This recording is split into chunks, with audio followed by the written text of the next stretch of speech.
Hey, everybody, and welcome to Beefmaster Banner. We are your hosts, Josh Morrison and Jared Strickland. How's it going, Jared? We're going all right. Still praying for rain. Still no rain, huh?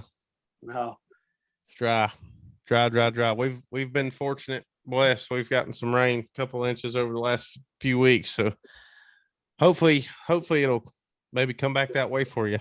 Yeah, they got a little bit in the forecast, but I don't look like we're hurting as bad as some folks in Texas. They're seeing some stuff on the internet out there. It looks really bad.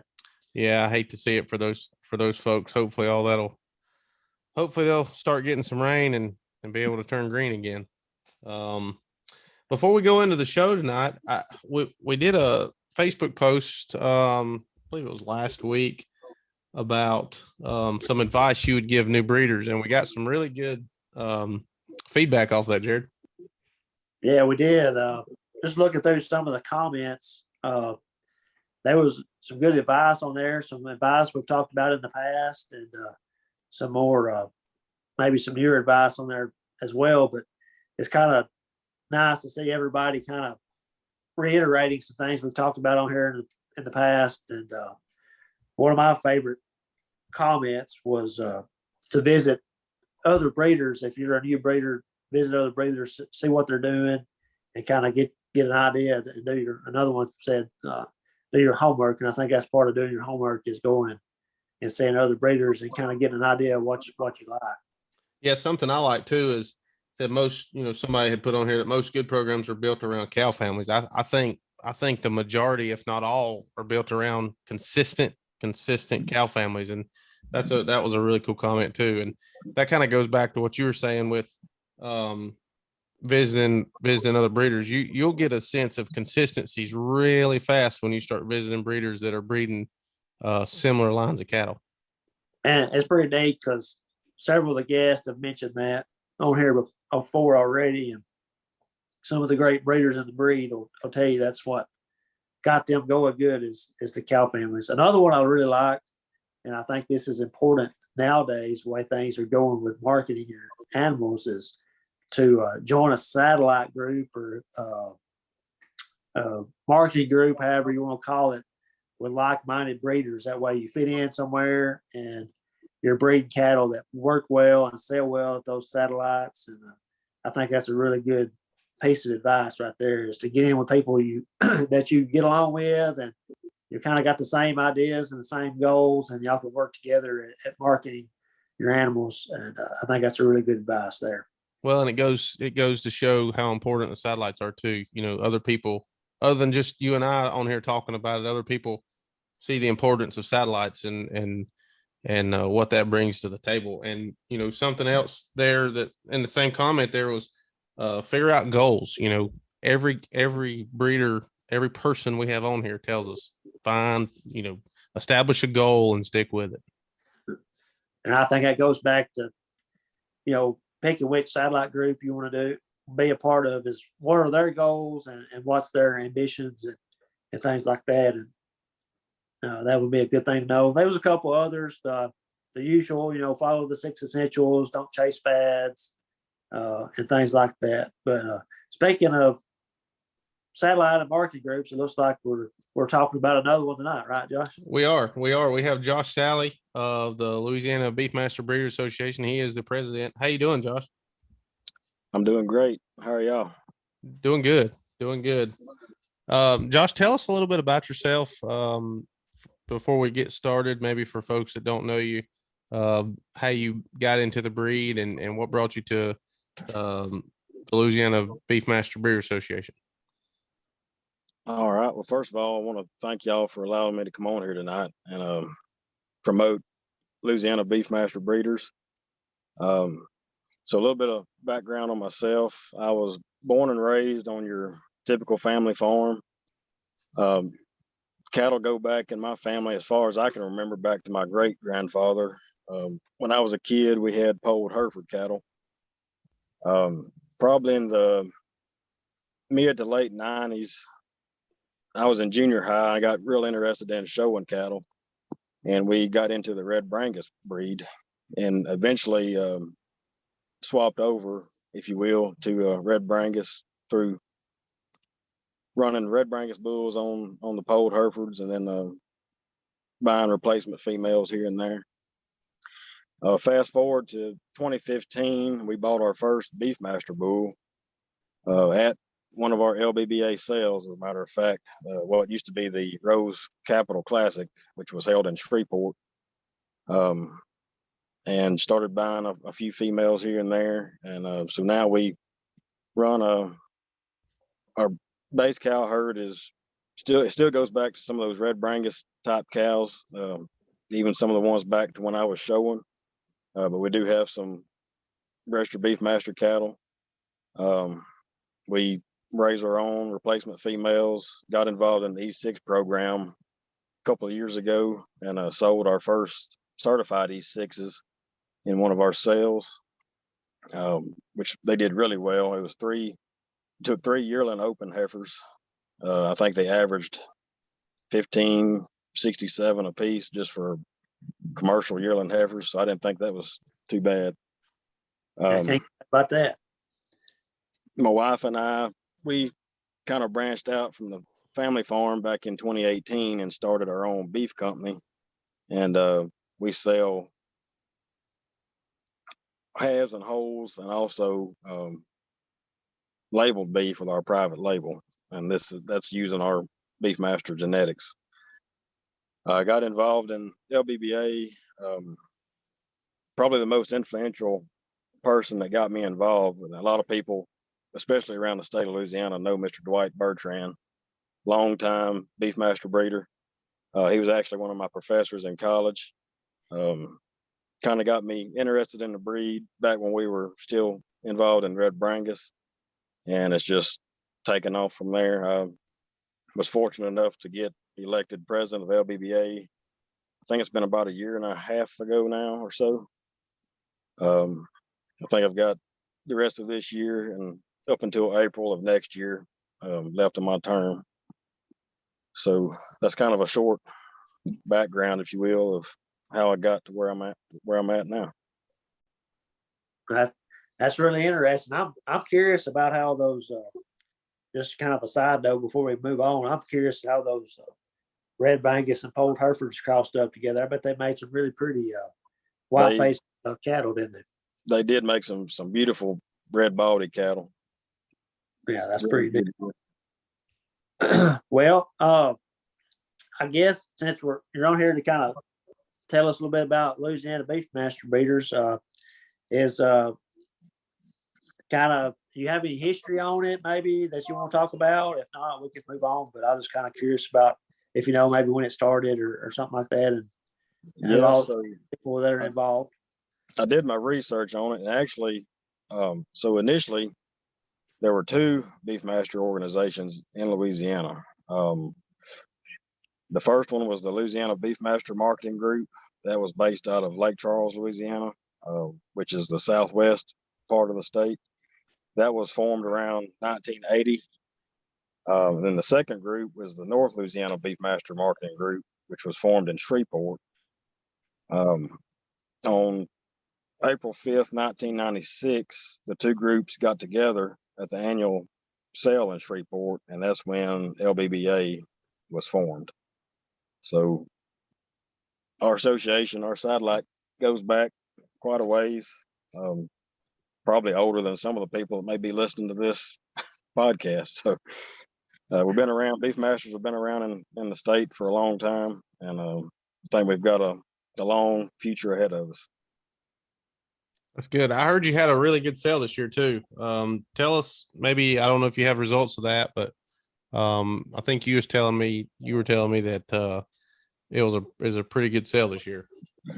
Yeah. So real quick, we used to have 2 sales a year. We had the Rose Capital Classic, which was held in Shreveport. That was our spring sale. And we had a fall sale, which was held in Lake Charles. For various reasons, the LBBA board of directors decided to scale down from 2 sales a year. A couple of years ago, we went to a facility in Kinder, Louisiana, Kinder Livestock Sale Barn. It's owned by the Perkins family. They have been just tremendous asset to us. This past year's sale, it was the largest sale in modern day history. We had, just real quick, a few stats on it. We had 17 bulls in the sale, which I'll be honest, we were a little bit nervous having that many bulls in a consignment sale because, you know, sometimes it just depends on the buyers that's there. But we actually averaged $3,988 on our bulls, which I thought that was pretty good. That's tremendous. We had 11 pairs or 3-in-1s that averaged a little over 3,600. Had a few bred cows that averaged a little over 3,000. We had about 22 bred heifer lots that averaged a little over 3,000 a piece. We had a ton of open heifers, 34 lots of open heifers, averaged 2681. We also had, I think, the most E6 females that we've ever had in the sale. A total of 25 E6 lots. Those lots averaged 1392. So the total gross sale for the registered lots and the E6 lots, it totaled a little better than $314,000. So it was a standing room only. If anybody that's listening to this was there at the sale or watched online, it was just a tremendous turnout. One thing that's helped us a lot in Louisiana, moving to Kinder Livestock Barn, which for those of you who don't know, Kinder is in that southwest part of the state near Lake Charles. Huge commercial cow-calf country down there. And we have figured out in the past couple of years that we definitely have a market for our bulls and our females, especially our E6 females in that area. So a big shout out to all the consigners and the buyers and those that just attended and had a good time. Well, and just, you know, listening to those, that was outstanding results. It's really impressive that you had that many bulls, especially in a consignment sale, and held that kind of average. That's pretty good. Yeah, we were a couple of us. We were sweating having that many bulls, but it ended up paying off in the long run. Yeah, I mean that's pretty good right there. I was kind of curious. Speaking of the bulls, you know, you got a pretty good market down there. Man, are they looking, being that far south, are they looking for a heavier leather type bull? Are they looking for cleaner bulls, or there's a mix of both? I would feel like there's more of a kind of a mixture of both. A lot of these guys, I know one gentleman and individually that he actually lost some cattle in one of the hurricanes in the past few years. And he was there to buy some bulls to replace some ones that he lost. And a lot of these guys, you know, they run cattle in the marsh right on the Gulf Coast, and they only see these cattle maybe once, twice a year at the most. And Really, they need bulls that are, you know, they're able to hold their ground. They can turn them out, get cows bred. I know of one guy that I'm friends with, went to college with. He had a Hereford bull. I believe it was a Hereford bull that after one of the hurricanes, the mosquito population is just, I mean, unless you're from that area, you just wouldn't understand how bad mosquitoes can be. And he actually lost that Hereford bull because the mosquitoes more or less suffocated him by swarming around the bull's nostrils. He had some Beefmaster bulls out there that never slowed up, and he was just amazed at how well they performed in that environment. Yeah. and I tell you, I don't know, Jared, have you been to Lake Charles before? No, I haven't. Well, I've It been in is- there, but I haven't been. I always tell people those things. I've been there one time, and I said that was enough for me because I always said those things would pick you up and carry you off. There's some of the biggest mosquitoes I think I've ever seen down there. Yeah, that's a lot of people joke and say that's our state bird is the mosquito. So, And it's a different kind of hot down there too. You cross that bridge down there, it gets hot. yeah, hot and But- humid.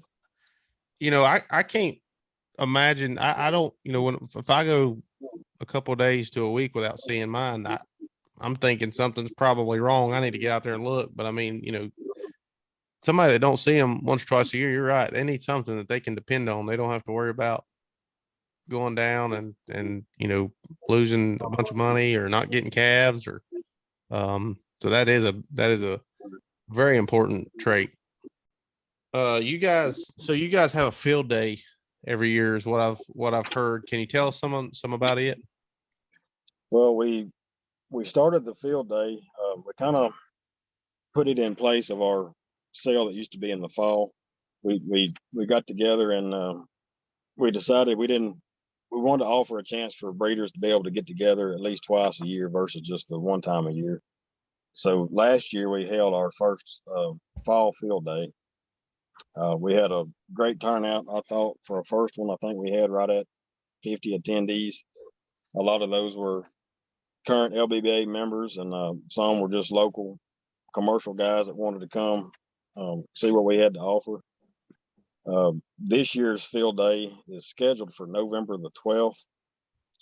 It will be in Lake Charles at the McNeese State University Farm. Some of the topics that we're going to do, we're going to touch again. We did this at the last year's field day, and it was a huge hit. We're going to talk about sale day grooming, getting these cattle ready for sale, showing these producers how to clip a head. We'll even demonstrate how to torch them. A lot of people are leery about torching cattle, but I mean, to me, it's the easiest and quickest way to get bulls and heifers alike ready for a sale. And after they see that in person, I mean, it just blows them away. We've also got a local ag teacher that is a McNeese alum that's going to come talk about cattle photography. He has a photography business on the side, and we've asked him to come give some pointers on taking pictures of cattle for display, whether it be to put on social media or catalog, just some tips and tricks on how to get a good picture. We've got Dr. Tom Shields with McNeese State University. He's going to do a talk on understanding EPDs. I think there's still a lot of confusion out there sometimes. A lot of people, a lot of new breeders maybe don't understand how to read EPDs or understand what they mean. And we've also got one of our LBBA breeders, Miss Megan McKee. She's going to talk about online registrations, do a demonstration real quick just to show people how to navigate the DBU website and how to register calves online. And finally, we've got Mr. Darren Goodwin. He is the farm manager for the McNeese farm. They actually have been utilizing Beefmaster genetics for quite some time. And we've asked him to come in and just talk about the Beefmaster cattle that they use on the farm and what the advantages that they see by using those genetics there. There'll be a lunch served around noon. There's no cost to attend. We welcome anybody and everyone. It doesn't matter if they're a LBBA member or not. Of course, we would hope that they would join, but that's not necessary. We just want to have everybody come out and have a good day. It sounds like to me, if you're in the Louisiana area, you need to be checking that field day out. Y'all got a lot lined up for that, for sure. And maybe for folks that don't know, I might be one of them. When you're talking about torching cattle, one of you want to elaborate on that a little bit? Well, that's just when they run the propane tank or burn the hair off. Okay. Okay. Yeah, you're basically just singeing the hair. There's no, unless you're doing it incorrectly, there's no harm to the cattle at all. And if anybody's ever seen it done and seen a calf walk in a chute before and look at a calf after she walks out, I mean, it's just amazing how well it will clean one up. Okay. Well, good. Josh, it may be worth you driving to Lake Charles to come see. It might. It very well might. I just need to bring some bug spray. Yeah.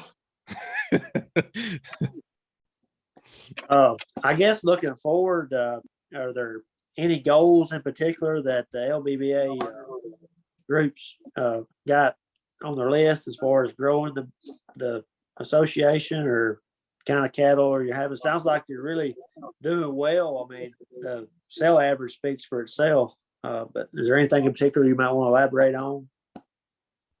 Yeah, I mean, we would always like to see every Beefmaster breeder within the state, especially to be a LBBA member. I realize that not every Beefmaster breeder in the state is a member, but we would encourage them to become one. It's a $35 per year fee. With that fee, you are actually able to consign in our sale.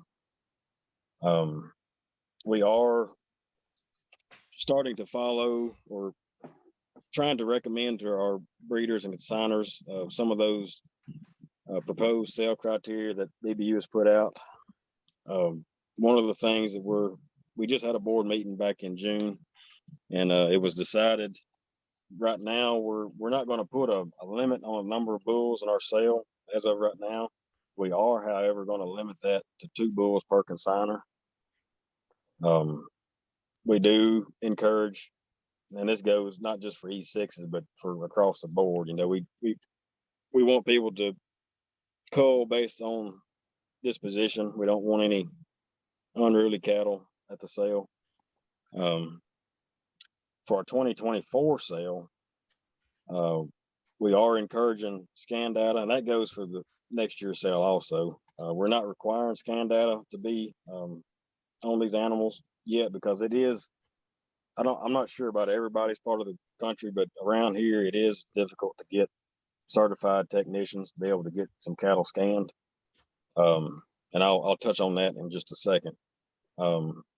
Also, we're requiring in the 2024 sale, that's not next year's sale, but the year after, all bulls and heifers born after June the 4th, 2022 must have weaning weights to be able to consign to our sale. We've never done that before, but we feel that the way the breed itself is going, we feel like asking people to get weaning weights on these younger cattle is not too much to ask for. I understand that not everybody has a scale. I'm guilty myself. I didn't have a scale up until about 6 months ago, but we would encourage people, and we're not telling people to go out and buy a scale. I mean, try to get with a neighbor or a breeder in the next few towns over or something, and try to meet up and get those weights collected. We're just trying to move the breed forward, making these cattle more appealing to more buyers. With that being said, I meant to say this earlier talking about the sale. Even though we are Louisiana Beefmaster breeders, we do have members from multiple states. And actually in the sale this past year, we had either 6 or 7 states represented as far as consigners go. We had cattle all the way from Florida, Texas, Arkansas. I believe we had some from Kentucky. So just because we're Louisiana Beefmaster breeders, that doesn't mean if you're in Missouri or Kansas or Texas that you can't be a member of our organization. We welcome and love to have you. That's some of the requirements and or recommendations that we're putting on our consigners to send their best cattle to us. That's good. I mean, at some point, like you said, you have to implement a few things, just to make sure you're getting better all the time. And it sounds like that's where y'all are headed. So that's a really good thing. So I'm going to switch gears a little bit, and mainly because it's such a, I say hot topic right now, but it's not a good topic, but the weather. Are y'all in pretty dry conditions right now, like Texas or in Tennessee, or are y'all pretty good on rain? Right here in my area, which I live in DeSoto Parish, which is about right at an hour due south of Freeport. I'm right on the Texas line. In this area, we are extremely dry. I'm a parish extension agent for the LSU Ag Center, and I look at the drought map pretty regular. And I think the last time I looked at it, our area right here was in a D1. The parish just below us, they're in a D2 drought right now.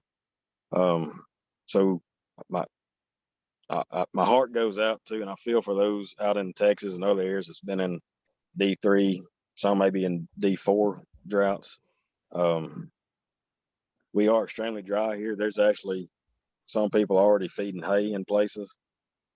And I feel like that's when the Beefmaster cattle, kind of excel in this type of environment. Especially the red-hided cattle, they know how to get out and hustle. We've been hitting temperatures of up to 104 degrees, multiple days in a row. Like right now it's 8:30 Central Time, and just before we got on, my phone was showing 90 degrees. So it's getting hot and staying hot all day long in multiple days in a row. Yeah. And No telling what the heat index is either. no. When your truck shows 104, I mean, it feels like 115, 120. Yeah. Well, and you sort of answered, one of my questions there. What that I was getting at was how your Beefmasters are working in Louisiana, and now's the time.